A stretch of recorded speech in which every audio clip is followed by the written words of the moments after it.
Research का असली मकसद क्या है और क्यों हर एक रिसर्चर के लिए यह जानना जरूरी है।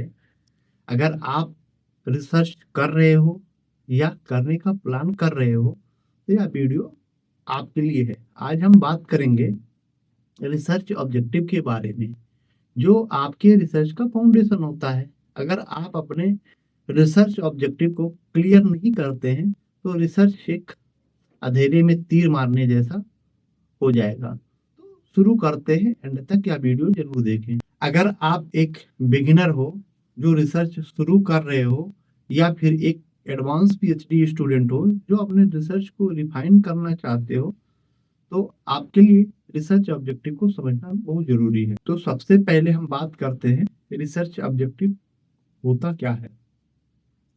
रिसर्च ऑब्जेक्टिव वो स्पेसिफिक गोल है जो आप अपने रिसर्च में अचीव करना चाहते हो।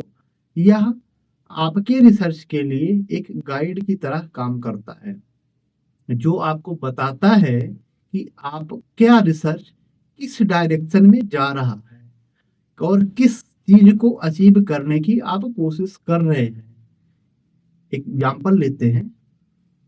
अगर आपका टॉपिक है ऑनलाइन लर्निंग का इम्पैक्ट ऑन स्टूडेंट, तो आपका रिसर्च ऑब्जेक्टिव हो सकता है ऑनलाइन लर्निंग का स्टूडेंट के एकेडमिक परफॉर्मेंस पर क्या इम्पैक्ट है, या इसको स्टडी करना।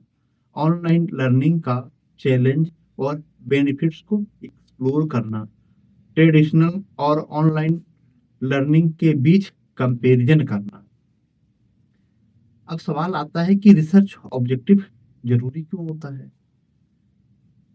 रिसर्च ऑब्जेक्टिव आपको एक क्लियर फोकस देता है। अगर आपका ऑब्जेक्टिव क्लियर होगा तो आप बेकार के डेटा या अननेसेसरी एनालिसिस में टाइम वेस्ट नहीं करेंगे। ऑब्जेक्टिव आपके रिसर्च के हर एक स्टेप को प्लान करने में मदद करती है, from data collection to analysis. जब आप अपने रिसर्च को कंप्लीट करते हो तो ऑब्जेक्टिव के बेसिस पर आप इवेलुएट कर सकते हो कि आपने क्या अचीव किया और क्या नहीं। ऑब्जेक्टिव को देखकर दूसरे लोग, जैसे आपके गाइड, फंडिंग एजेंसी या रिसर्चर कम्युनिटी, इजीली समझ सकते हैं कि आपका रिसर्च किस डायरेक्शन में जा रहा है। अब हम बात करेंगे कि रिसर्च ऑब्जेक्टिव के कितने टाइप्स होते हैं, उनके टाइप्स के बारे में बात करेंगे। तो जनरली ऑब्जेक्टिव दो तरीके के होते हैं। एक होता है जनरल ऑब्जेक्टिव, यह आपके रिसर्च का ओवरऑल गोल बताता है। यह काफी ब्रॉड होता है और आपके रिसर्च का पर्पज को डिफाइन करता है। जैसे एग्जांपल, अगर हम उसी एग्जांपल को लेकर के आगे बढ़े, तो ऑनलाइन लर्निंग का स्टूडेंट के एकेडमिक परफॉर्मेंस पर इम्पैक्ट एक्सप्लोर करना। दूसरा हमारा होता है स्पेसिफिक ऑब्जेक्टिव। यह ऑब्जेक्टिव काफी प्रिसाइज और डिटेल होता है। इनका फोकस एक स्पेसिफिक एरिया पर होता है। स्पेसिफिक ऑब्जेक्टिव का उदाहरण अपन देखते हैं, एग्जाम्पल समझते हैं कि ऑनलाइन लर्निंग के अटेंडेंस पर क्या इम्पैक्ट है, ऑनलाइन लर्निंग के टेक्निकल चैलेंजेस क्या क्या है। तो ये हमारे स्पेसिफिक ऑब्जेक्टिव हो गए। अब हम समझते हैं कि how to write effective research objective.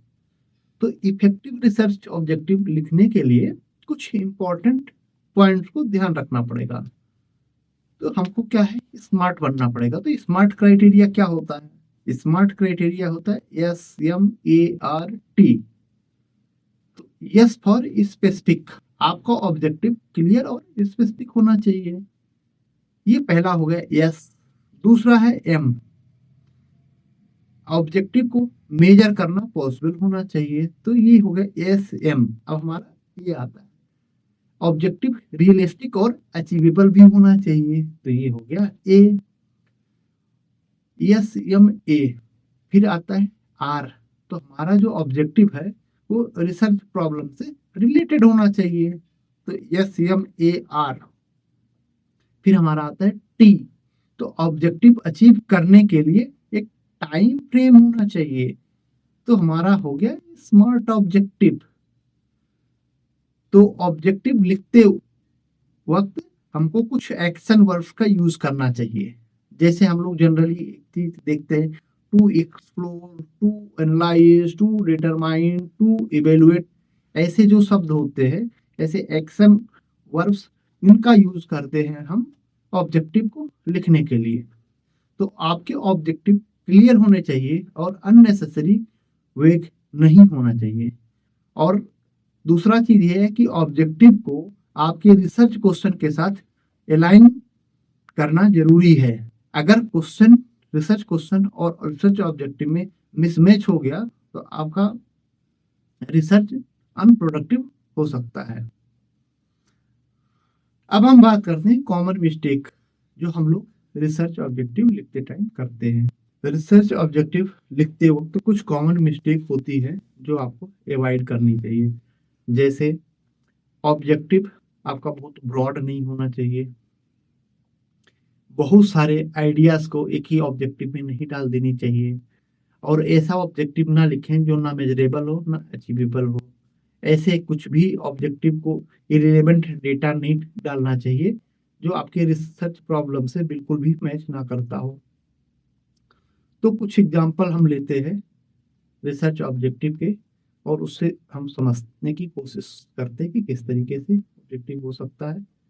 तो जैसे बेसिक लेवल पर हम समझते हैं, तो to identify the factor affecting student learning in online classes, to understand the role of motivation in student performance. थोड़ा सा इसको हम और एडवांस लेवल पर जाएंगे तो इसको ऐसे लिख सकते हैं, to analyse the correlation between study habit and academic performance. थोड़ा और अच्छे से इसको हम लिखना चाहें तो to explore the effectiveness of group discussion in improving student engagement. अब हम थोड़ा सा इसको और लेवल अप करने की कोशिश करते हैं, तो to evaluate the long term impact of technology integration on higher education, to develop a model for improving the efficiency of online learning platform. Research objective directly impact आपके रिसर्च मेथोडोलॉजी पर करता है। अगर आपका ऑब्जेक्टिव एक्सप्लोरेटरी है तो qualitative method जैसे interview या फोकस ग्रुप डिस्कशन ज़्यादा रिलेवेंट हो जाते हैं। अगर आपका ऑब्जेक्टिव मेजरेबल है तो क्वांटिटेटिव मेथड जैसे कि सर्वे और एक्सपेरिमेंट का यूज करते हैं। तो आपके ऑब्जेक्टिव ही डिसाइड करते हैं कि आपका डेटा कैसे कलेक्ट होगा, कैसे एनालाइज करेंगे आप और कैसे इंटरप्रेट करेंगे। तो आज हमने रिसर्च ऑब्जेक्टिव को डिटेल में समझा, उनका मीनिंग, इंपॉर्टेंस, टाइप और कैसे उन्हें इफेक्टिवली लिखा जाना चाहिए।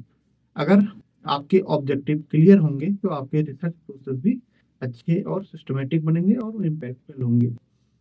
उम्मीद करता हूँ कि ये वीडियो आपको पसंद आया होगा। अगर आपको इस टॉपिक पर कोई और डाउट या क्वेश्चन है तो आप कमेंट्स में ज़रूर लिखें, और अगर आपको रिसर्च रिलेटेड टॉपिक पर गाइडेंस चाहिए तो हमारे चैनल रिसर्च समाधान को सब्सक्राइब करना मत भूलें।